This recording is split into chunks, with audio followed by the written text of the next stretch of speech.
আজকে আমি ডিম ফ্রাই বানাবো, তার জন্য প্রথমে আমি ডিম সিদ্ধ করব। তার জন্য আমি নিয়ে নিচ্ছি কড়াইতে। হয়ে গেছে আমার, এবার ডিমগুলো আমি ছাড়িয়ে নেব। বন্ধুরা, এই যে ডিমগুলো ছাড়িয়ে নিয়েছি। এবার আমি ডিমগুলো আমি ফাল করে নিচ্ছি। ডিমগুলো আমার কাটা হয়ে গেছে। ডিমটা হলদি লবণ দিয়ে দিয়েছি, কড়াই বসে দিয়েছি, একটু তেল দিয়ে দিচ্ছি। ডিমগুলো একে একে করে আমি দিয়ে দিই। সবগুলো ডিম দিয়ে দিলাম। এবার আমি ডিমগুলো উল্টে দিচ্ছি। হয়ে গেছে এক সাইড। এবার তেল দিচ্ছি, সরষের তেল দিয়ে দিচ্ছি। পেঁয়াজটা দিলাম। এটা একটু পেঁয়াজ বেশি লাগে, কারণ বাটা মশলা লাগবে না। রসুন সেটাগুলো দিয়ে দিচ্ছি। এবার আমি টমেটোটা দিয়ে দিচ্ছি, অল্প বেশি টমেটো দেবো। হলুদ দিলাম, লবণ দিলাম, হলদি দিলাম, লঙ্কার গুঁড়োটা দিলাম, একটু এক মশলা দিয়ে দিলাম।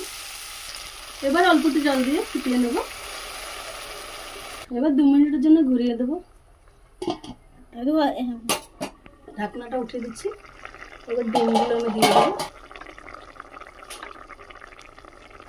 ডিমগুলো আমি দিয়ে দিয়েছি। এবার কিছুক্ষণ ফুটিয়ে নেব।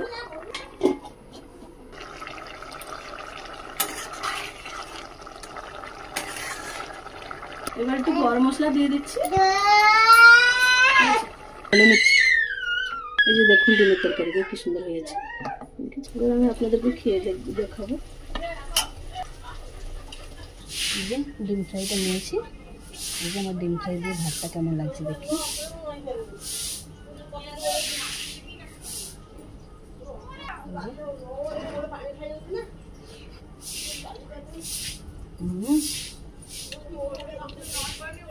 দারুণ হয়েছে।